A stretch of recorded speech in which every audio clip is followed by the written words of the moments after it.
Welcome to Open Essentials Training Module 2. In this module, we are going to learn what EDR is, what kinds of benefits EDR has, and we're going to compare it with various security technologies. Let's start with the basic.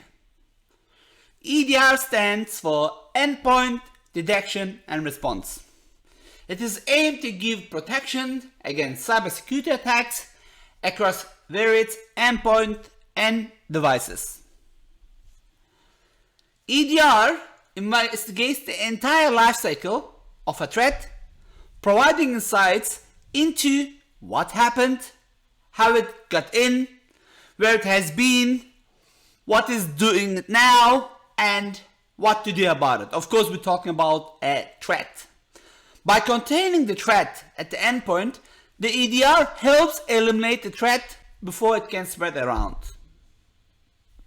When we look at EDR, we can break it down into three: the E, the D, and the R, of course, which is Endpoint Detection and Response. What is endpoint? Endpoint, the communication entry and exit point of organization network, are what we all call an endpoint. This refers to any device that's capable of connecting to a network. Remember, in our first module, I said anything which can take an IP address. This could be a smartphone, a laptop, a desktop, a tablet, a cloud-based system, or an IoT device. What does the D stands for? For detection. Every EDR consists of data exploration and threat hunting tool. As such, the EDR would regularly scan for signs of any unusual activity in every endpoint device. And the last but not least section is the R, the response. If the EDR discovers a potential threat, it will alert the system user immediately. This way, users can take the appropriate procedures to reduce the risk of cyber attacks. If you remember, at Module 2, we spoke about the cost of a cyber attack in Module 1. And then we talked about the attack vectors. If those companies had a proper configured EDR, they could minimize the attacks. Why? Because EDR mainly focuses on endpoint protection and uses endpoint data as its main source. To protect the endpoint, it collects incident data, it will try to detect unusual activity, and once it detects the activity, it will trigger security alerts. A good EDR has also tools in preventing any malicious activity. This could be manually or automated via set rules. In summary, EDR technology is designed to continuously monitor and record system activities and events that take place on endpoints. EDR provides visibility to IT team so they can determine incident without otherwise would remain visible. And in the right side, you see the OpenEDRs that we're going to cover later timeline when it comes to detecting wire attack. But let's talk about this later. Now, let's compare antivirus versus EDR. I get this question a lot. I use antivirus. Do I really need an EDR? Remember, we spoke about the new normal in the previous chapter. In the new normal, we have people, employees, workers working remotely. So, the traditional way of doing business has changed forever. Companies now allow remote work. And just imagine, when I was the CISO in a bank, I had to drive to the office. I had to use my swipe card, enter a secure building, use my swipe card, use a secure lift, and I was in a spatial level that not everybody had access. Use my swipe card again to enter my level. Once I was in my level, my office, I used to walk to my office, turn on my laptop, and I was automatically behind the walls, secured behind the perimeter. During pandemic, yes, I worked remotely from home.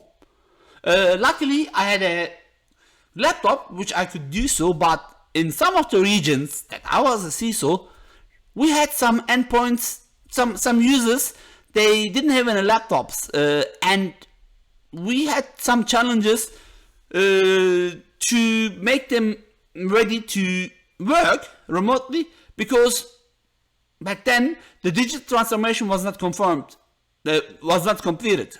What I'm trying to say is, now anybody can work from anywhere. Here's one of the biggest dangers. Like, you could be in Starbucks and be victim as an evil twin attack, or you could be at home trying to work from your secure home, right? But here's the question. When did you last time update the firmware in your modem? Or did you ever change the password in your modem? Your Wi-Fi? Who has access into it? Those questions are usually not in control of IT security teams, such as myself, CISOs. So I cannot control remote devices, right? If I don't know what I have to protect them. Of course, there are some ways which we're going to cover later during the chapter. Alright, what is an antivirus? Antivirus is designed to detect and block malware or a virus from establishing itself on a device before it accesses the network. The user is connected. However, it has limited capabilities, and sometimes antivirus by itself cannot protect the endpoint against sophisticated threats. What does this mean? It means you need more than antivirus to protect especially your remote users. Alright, let's compare our traditional antivirus with an EDR. EDR solutions have capabilities, and antivirus is only one of those. Aside from having an antivirus tool, EDR solutions are also capable of providing monitoring tool as well as threat intelligence database. And depending on the EDR, it might have a cloud-based solution as well. Endpoint detection and response is also distinct from all the security solutions because it yields alerts to IT teams and triggers further investigation rather than simply identifying and containing a suspicious malware. Back to my example, you could be working from anywhere. If I have more than antivirus, if I have an EDR, XDR, MDR capabilities in my organization, then I should be able to protect my remote users much easier against complex attacks. So, EDR solutions have many capabilities. As I said, an antivirus is just only one of them. Which one is a wiser choice? Is it antivirus or EDR? The antivirus serves a basic purpose, such as preventing, detecting, and removing malware. However, modern day malware and cyber threats are more complex, as we just spoke about it. And EDR is giving me, as CISO or my team, a front row seat with higher endpoint visibility. It is designed to give me, where necessary, automated response to save me time. It could give me alerts to mitigate the attack faster. And all these are lifesavers because during a cyber threat,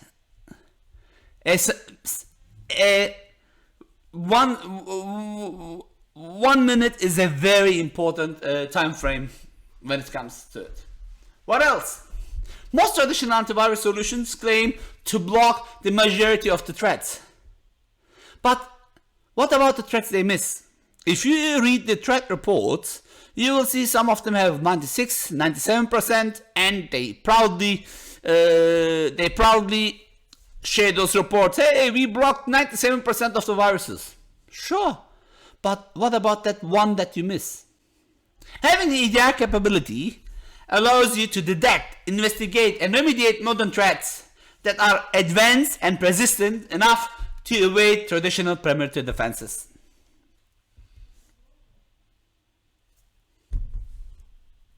So, the endpoint threat detection capability is much better in an EDR. It has multiple security layers that involve attack blocking, endpoint patching. Some of them have firewall, whitelisting, blacklisting, and even next generation antivirus. All those layers are beneficial for your organization because they feed intelligence to each other to provide you with protection from all angles. Okay, how does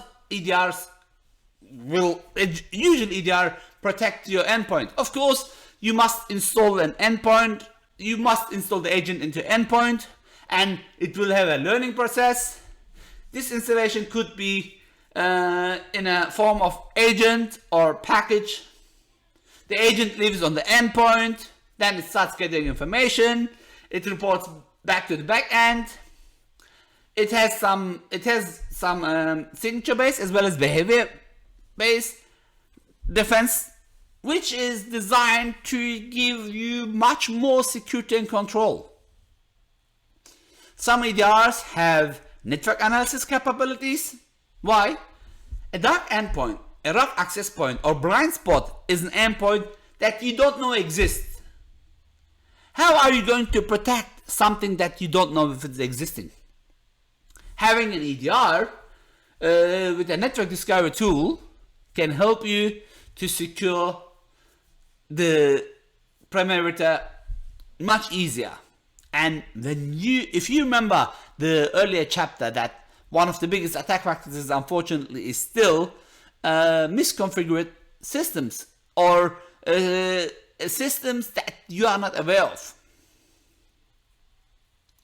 EDR has the capacity to provide proactively hunt for potential trends, and of course, you can use an MDR, XDR to give you even better protection, where EDR reports back to your IT team, and MDR or XDR could have your third-party security provider monitoring your network, such as Exitium. When we look at the capabilities of endpoint detection and response tools, it is detection, containment, investigation, and elimination. Let's talk all about those. Detection is where the threat is detected, and of course, via the EDR capacity. Threats upon entering the network or your endpoint should be detected, evaluated, and neutralized. It should also trigger a message, and this message should be sent to the IT teams. It has a continuous threat analysis, and it should be able to flag malicious behavior. Most of the EDR are protected, backed up with threat intelligence. Some of them has AI behind the EDR, and all this will increase the detection capabilities. Containment.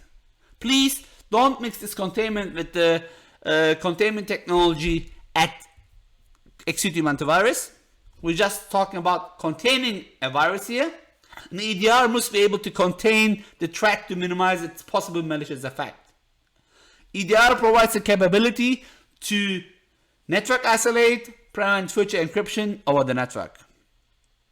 What we have also at Exitium, which is not part of OpenEDR yet, auto containment, and this is becoming part of advanced endpoint protection, which has EDR inbuilt, but we will talk about this later. It's out of this topic, but I just wanted to put it there so you don't mix it up. Investigation. Once a malicious file has been detected and contained, EDR should be able to investigate it. In the investigate process, sandboxing is a critical capability. Sandboxing, or in Exitium terms, containment, can be used at the perimeter to help grant or deny access, but it can also be used effectually after the point of entry. What is elimination? As we talked about it earlier, EDR needs to be able to eliminate a threat. To do so, those questions need to be answered. Okay, where is this threat originate from? What data and application did the file interact with? Does this threat, the malware, or whatever it is, replicating itself? What is the timeline? Your EDR should be able to answer those questions to be able to even try to have a proper protection method. What else? You implement an IT security policy. An IT security EDR should be written document that contains information about the software and hardware you run to protect your network endpoints. It should also provide security guidelines for your employees, such as how to secure your BYOD devices. With all this, of course, you have to keep your end users in mind and continue training your end users, because as we also spoke earlier, end users are still one of the biggest attack vectors.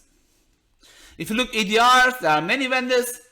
You can use the free OpenEDR, or you can use an EDR from Exitium or many other vendors, but those are the two that I would highly recommend.